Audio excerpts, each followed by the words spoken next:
Sorry that I had to cut him short a little bit, but we have a program and we have a very interesting speaker right after Doug. And he also is a veteran from our previous event. So it's with the greatest pleasure that I would like to welcome back with us Scott Paton.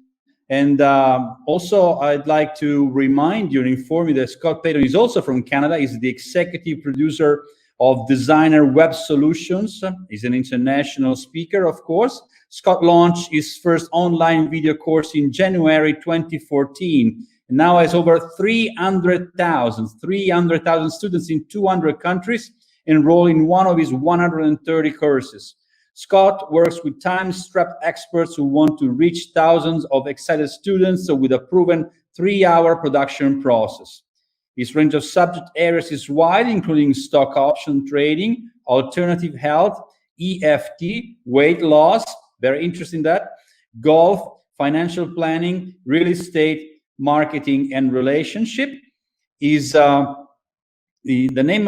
title of his speech is "The World is Your Stage," and for an extroverted like me, I like this title very, very much. And you are right now on. Welcome, Scott. Hey, Fabio, nice to be here. Thank you for being patient by, Doug, and he is just fantastic in his activities. So, boy, his energy is just through the roof, and you're going to find me the polar opposite, probably. I don't believe that. I saw you. I know what you can do. So, as we like to say, you are free. Thank you.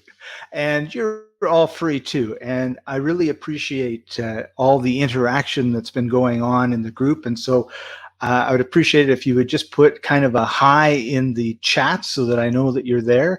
I happen to be in Medellin, Colombia during this lockdown, and it's one of my favorite places in the world after actually the Philippines. As Fabio said, I was there last year, and I'm kind of, hi, Leanne, thank you. There's a number of things that I really want to touch on in my time with you today, and I really would like you to get out a piece of paper or your notebook, have a pen, and I want you to make some notes. And the notes are not for me, they're for you. And I've thought a lot about, over the last 4 or 5 years ago, my youngest son left home, he bought a house, and I had an epiphany. This was the first time in my life when I had no responsibilities. I had both of my sons living with me. I was a single dad for pretty close to 10 years. And now my mom was healthy, my sister was healthy, my children were healthy, my friends were healthy, and I had no ties to where I was. And my dream was to travel the world. So a couple months later, I flew off to Morocco, and I spent the following 2 years wandering throughout Europe, North Africa. I got as far south as Kenya. And then a couple things brought me back to North America. And while I was in North America, the Freedom Summit happened, and I couldn't say no. So I came over to the Philippines and Southeast Asia for a good month.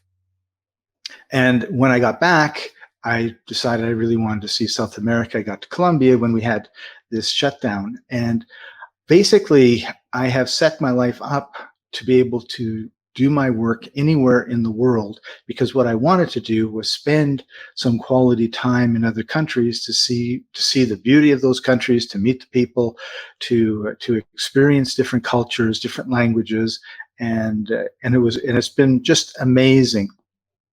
And so that's kind of where I come from. I don't have massive income goals. I just want to have enough money to be able to live comfortably, to be able to live the lifestyle that I want to live. And that's really what I'm going to be talking to you about, because one of the things that places like Canada, I'll just talk about my Canadian experiences. There is a stigma around wealth and poverty. And the idea is that the wealthy people work really, really hard, and the poor people are lazy. And I was so shocked to see how deep that belief was ingrained subconsciously, unconsciously in me, because it wasn't something that if you asked me, I would have said, right? But as I was going through Africa, it was in Kenya. I was in Kenya. I was on one of the highways, which was really just a 2-lane road. And I'm watching this guy at noon in 105-degree weather with no shoes, pulling a cart by himself down the road. And I'm looking at this and I am thinking, I would never work that hard. And I'm sure he's only making pennies an hour or dollars a day. Like because he's obviously he didn't have any money. And it really sort of flipped me in how I looked, not and how I unconsciously looked, because I would never have said I looked at people this way. About wealthy countries versus countries that are, let's just say, are struggling that way. And what I realized was there was 2 problems. One was there's the system that the Kenyans that I saw were in wasn't one that supported them getting out of poverty. Okay, so there's a systemic issue. And then the other issue is, this is normal for me, and I'm supposed to be walking down the highway at 105 degrees Fahrenheit in the blazing sun, pulling a cart full of wood and other things. And so it's difficult to do anything about the systems. Like when I was in Tunisia, I was teaching a group of 20-something, 30-somethings about entrepreneurship and businesses and everything else. And in their case, you can't get a PayPal account. So all of a sudden, a lot of the ways that you could get paid were gone because the company banned PayPal accounts. So that was a systemic problem that they had to solve. So I want you to look at your own lives and say, how much of what my issues are around the system that I'm in, and how much are around my beliefs.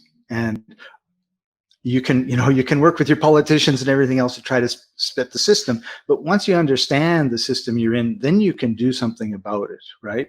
And that includes for the big system you're in, and it also includes your own belief systems. So when you're going through and wanting to be free, what does that look like for you? Okay. For me, it looked like, making a couple grand a month. And because I'm living in places where I'm on the 9th floor of a building, I'm in a studio apartment, which is half of the 9th floor. The other half of the 9th floor is a terrace. It has a hammock. So I go out and I sit on my hammock. I look up at the stars. I look up at the sky. I look at the beautiful mountains around me. Hopefully you can see a little bit of the night sky. That's the mountains with the lights on it. And it's pretty nice. And one of the things that's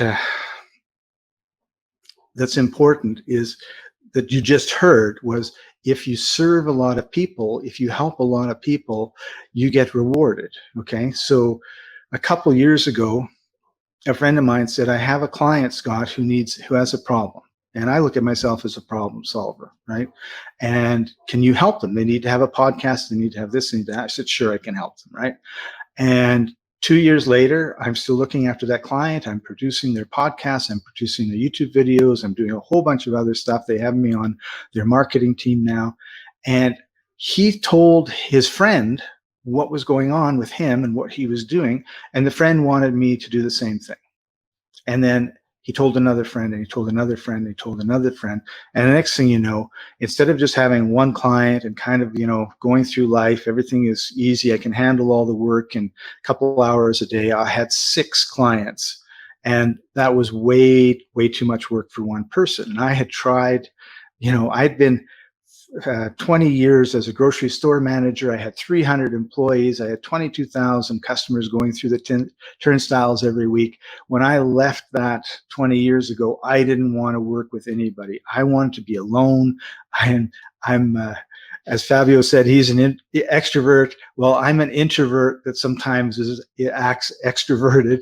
And I didn't want to have a team. That was just awful, right? But a friend of mine was watching what was going on and said, you need to get some help. You're working too hard. And so she ended up finding 2 Filipino VAs for me, and then she ended up managing them. And now she's found 3 more, and I now have a team of about 7 VAs, all of whom actually are in the Philippines, who are helping me to help our clients, right? And so we're growing this team, and it's been a wonderful experience. And I share that because she didn't have to help me, but she had a servant's heart, and she was seeing what was going on, and she says, look, let me help you. And she was doing it all. And I just turned around one day and said, all of a sudden, like, hey, Trixie is actually managing my team for me and looking after everything. Like, we need to formalize this relationship, because it was like almost volunteer work for her. And hi, Carissa.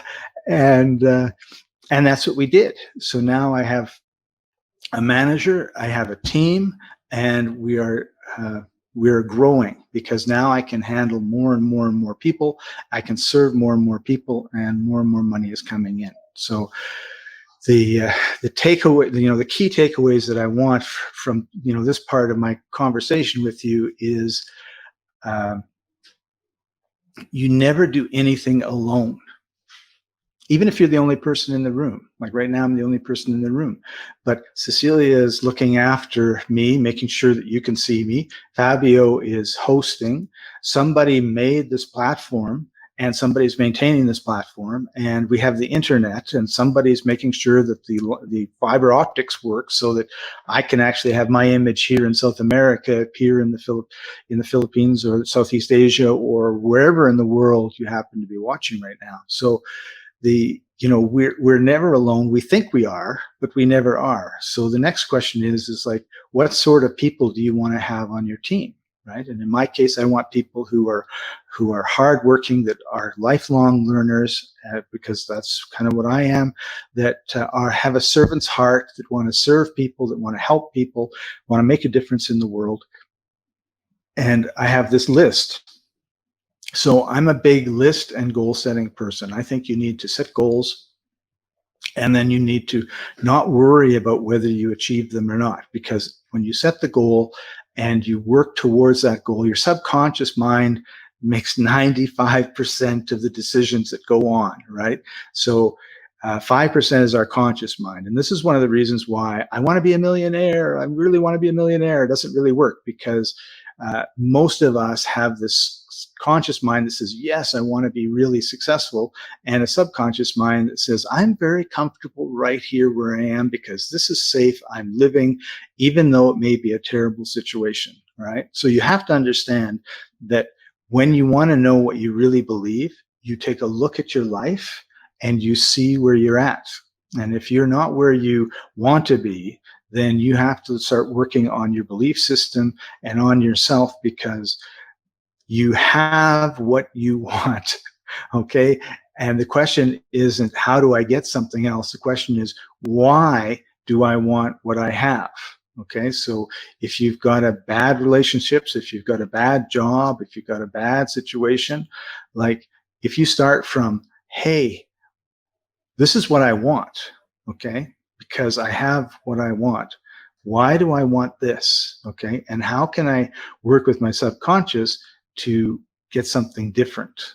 And it's not something that takes a minute to do. It's something that's a lifelong journey, and it's well worth it. And when I started traveling on Facebook, I would post pictures when I was in Egypt, or when I was in Poland, or when I was in Norway, or when I was in Costa Rica or Mexico. And one of my friends who I was very close with in 2003 and 4 messaged me one day and said, congratulations, it's so exciting to see you living the life of your dreams. And I was like, thank you, but I don't understand. The way she said it made me sort of stop and think. And so I messaged her back. I says, well, what do you mean finally? And she says, well, when we were talking in 2003, so 17 years ago, this is what you talked about. This is what you wanted to do. This was the direction. So the bad news is that I'm not an overnight success. It took me 17 years to get here. And there are reasons why. I made a commitment to stay in one place to look after my sons as they grew up. I didn't want them to have instability. So for, 15 of those 17 years or 14 of them, I stayed in one place because I had made that commitment, right? So you need to look at yourself and see where you are in your life. And sometimes it's like, this is where I am. I've made a commitment to my family, and I'm not going to be able to make a commitment to being a whatever else it is that you want in your life, right? So we're all here because we want to have freedom, right? And I want to talk a little bit about, freedom for everybody is a little bit different, right? What is it for you? And it might be great to, so I think it's over there, put in the chat, like, what does freedom mean for you?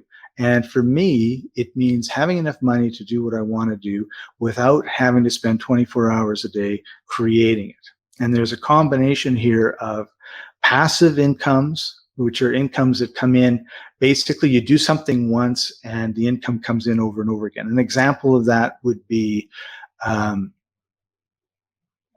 books. Like, a lot of times people will write a book, they'll put it up on Amazon, and maybe they sell, 15 or 20 books a month of that book.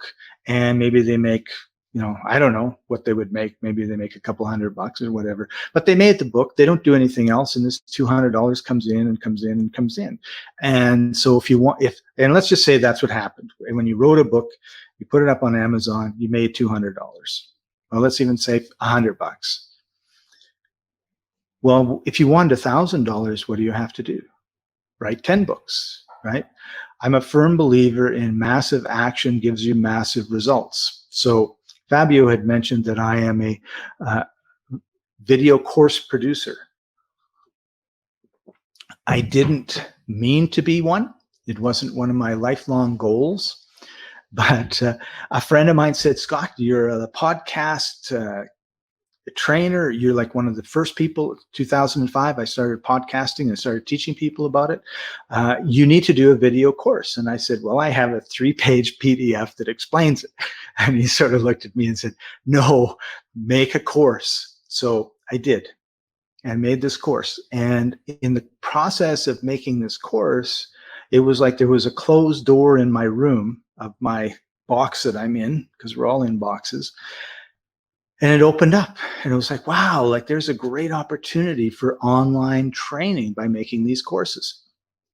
So I told some of my friends and some of my clients, and a bunch of them jumped on. Before you knew it, I had 5 courses to do. I had recorded them. Actually, I needed to edit them.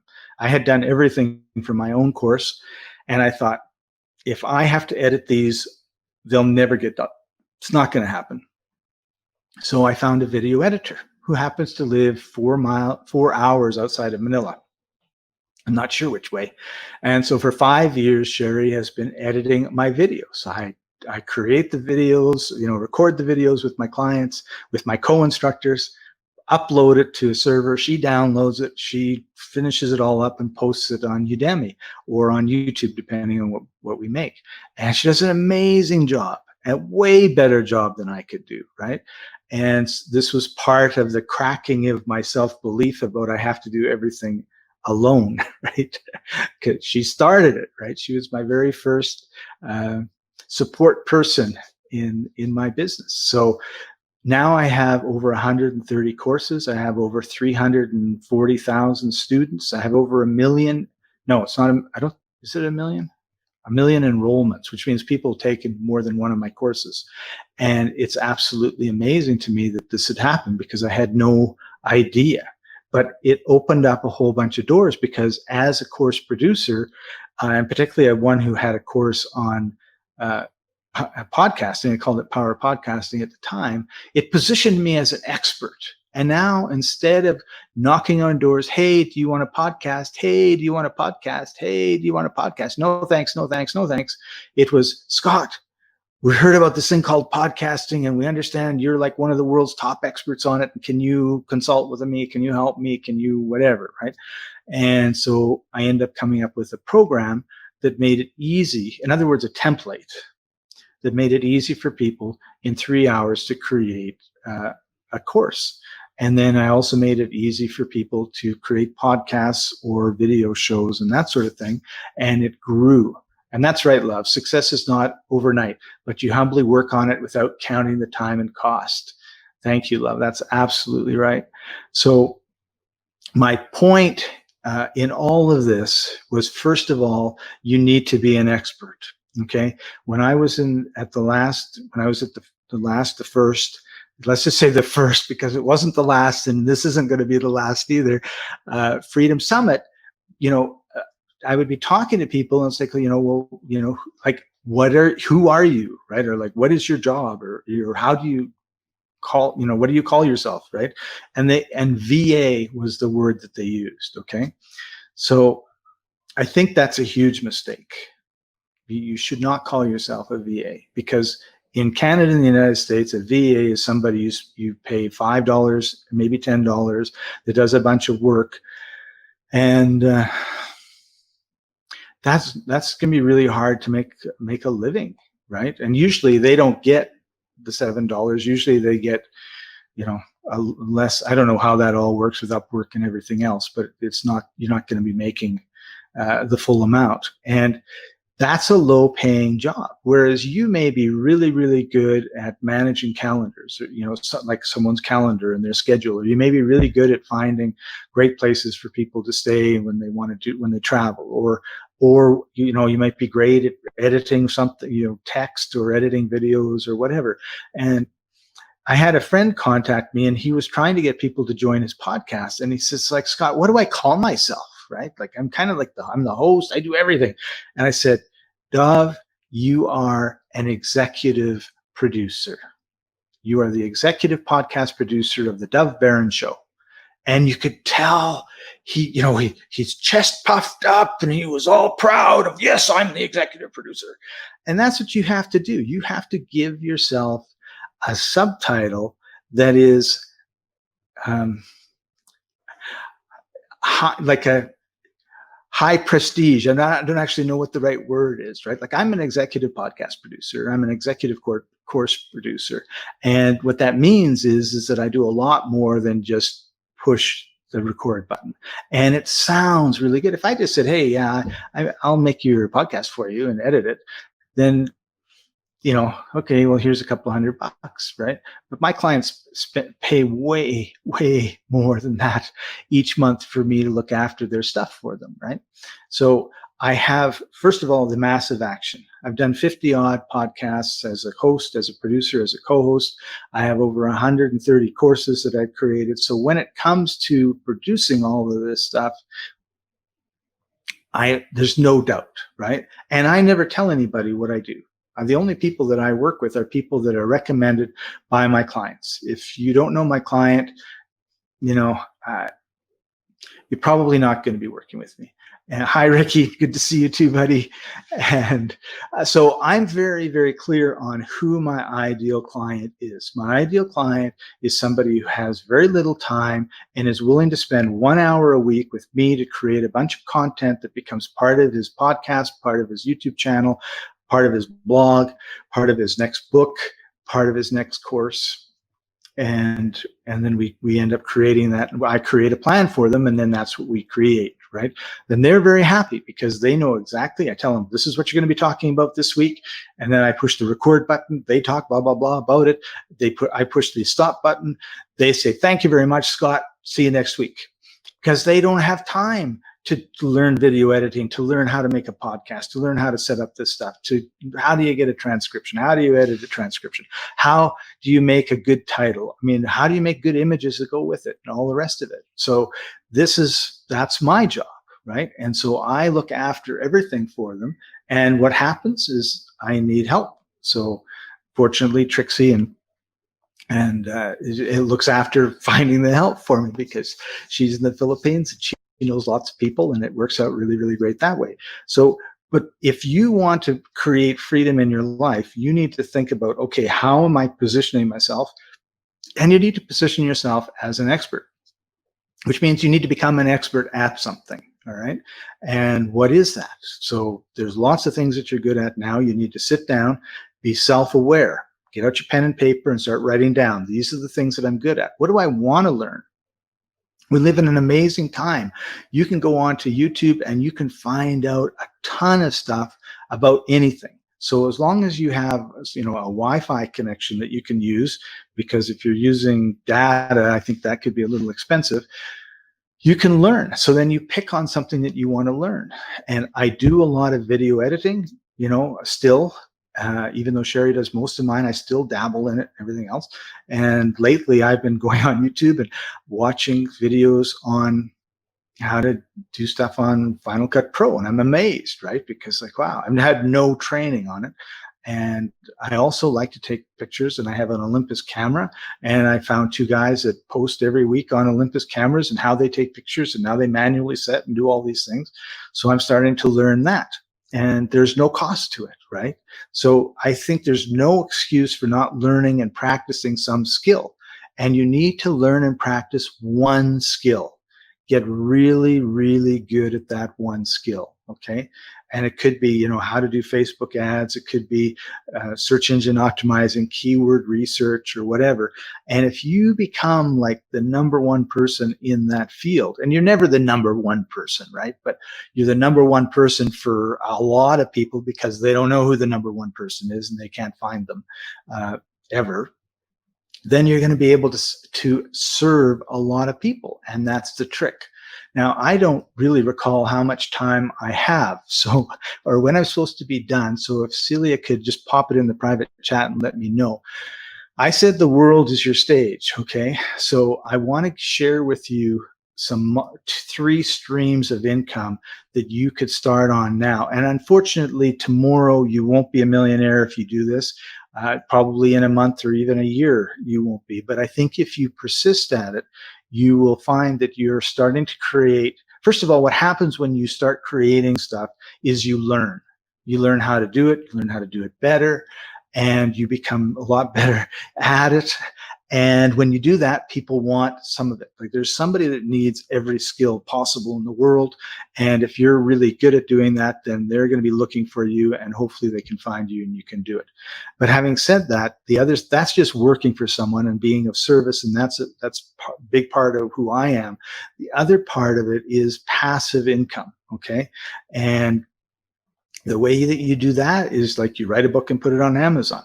But I've found 3 passive income streams that I think are really easy for you. Now, if you don't have a video camera, or you don't have a regular camera, this is what I talk about being a team. Find somebody that does do that, okay? So you don't have to do the work. You just have to get the work done.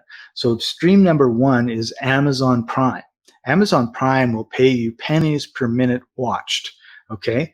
But 4 years ago, I put 5 hours of content up on Amazon Prime to see, and I was amazed. I was making $50 a month. And I thought it would decrease and decrease over the years. But for 4 years, every month, they send me $50. So what would happen if I put 10 times more content up? It'd be $500, right? So maybe I'd have to put 20 times the content up. Who knows? Like some are hits and some aren't, right? This is what I mean about massive action. Like 20 times the 4 hours I put up is not massive action, right? So but what do you put up? Well, one thing I put up was a video of birds in Colombia, which is about as boring as it gets. And I got tons of views on it. So you're in a gorgeous country.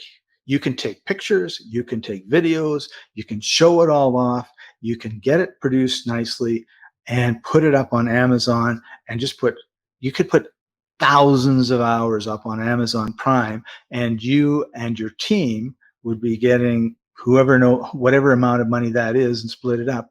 And it would be significant because you'd be getting paid on doing it once. And then every month you're going to get this check. Now, if you're adding more and more and more, then that's great. But if you stopped one day, the income doesn't stop, it just continues. And I think that's important.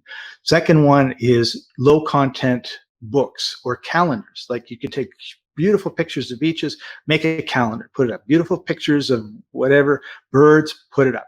Sunsets, put it up. And you can make calendars, you can make journals, all those sorts of things. And they're easy to make. And there's more people doing it now than maybe 4 or 5 years ago, but it's still an insatiable appetite. And once you get in, you can find little niches that are not being served, which would be, maybe stockbrokers need a journal or something. So you do one that looks like stockbrokers journals and put it up, and there you've got it going on. Let me just check and see what my third one. Oh, t-shirts. So you find an artist, they make a nice design, you make a t-shirt, and people are always looking for t-shirts, right? So you do Father's Day t-shirts, you do Funnies t-shirts, whatever. Again, it's massive action. And once you've made the design, the work is all done, and then it's up to the t-shirt companies to sell your designs. So there you go. My 3 takeaways was you never do anything alone, multiple streams of income, and you want to set your life up so you don't depend on any employer. Everything ends, okay? So, Udemy, maybe tomorrow they get bought out by somebody and they decide they don't want to do online courses and something else happens, right? So you can't assume that everything you're doing is going to continue. If you're working for someone, one day you won't be working for that person. It's just the nature of the beast. So you want to make sure that you set yourself up so that you have multiple streams, but do one stream at a time. Like get really good at one thing, like low content books or journals and that sort of thing first before you go on to another one. Make sure it's established before you go and do other things. But you want to, even if you are working for somebody, then start looking at some skills where you can create your own content, whatever it is, whether it's video or images or books or blog posts or whatever it is, in order so that if something happens and all of a sudden, like in the United States, 40 million people went on unemployment. Well, most of those people did not have a side hustle, did not have a side job, and are, in dire financial straits. If they had something on the side that wasn't dependent on location, okay, so we're talking about the internet, then that would work out really good for them.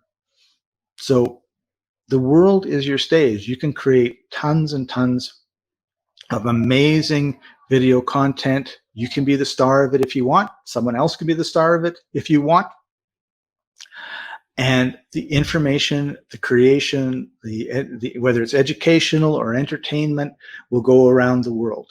And so we have an amazing opportunity to create the life that we want. And I wish you, hopefully you've been inspired, sort of think of things a little bit differently in our time together. And I like to give my time, share my time, and teach. But I have not put into place any sort of program, get this and we're going to change your life, because I'm too busy doing what I'm doing. But I really see opportunities for all of you to live the life that you want. And if you have any questions or anything else, my email is below. And if you email me, I'll answer and help you as much as I can.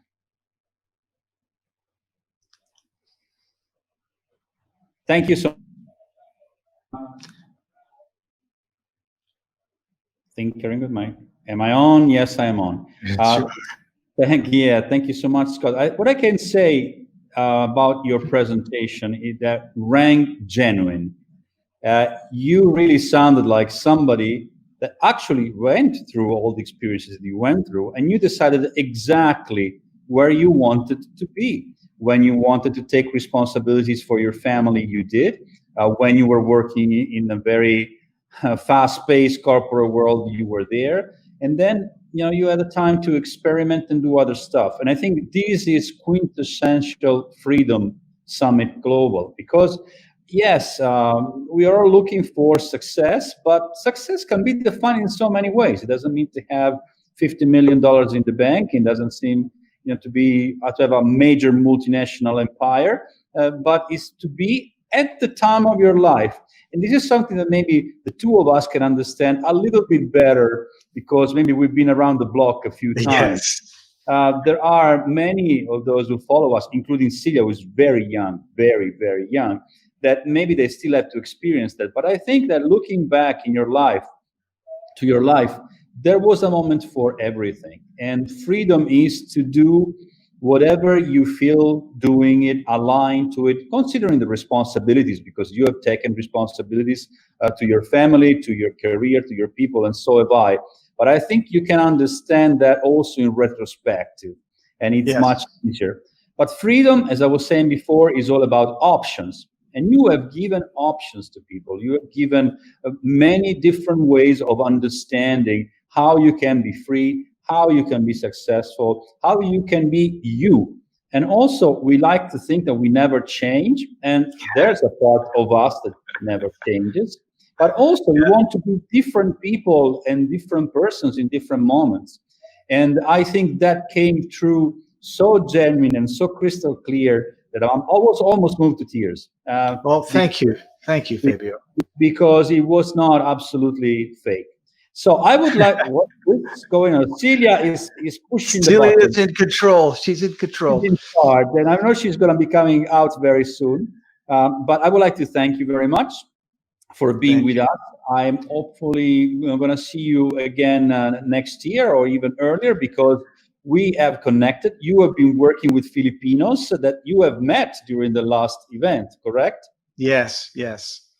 And I hope to, my plan is to get back to the Philippines in November, as long as we're allowed to come and fly and everything else. And so that's my goal. And thank you very much for having, I will be here every time you ask. There's never going to be any doubt in my mind that I think that what you're doing is really important, and it's changing people's lives, and it's aligned with my life goals and my philosophy of life too. And so I really want to support everybody there as much as I can.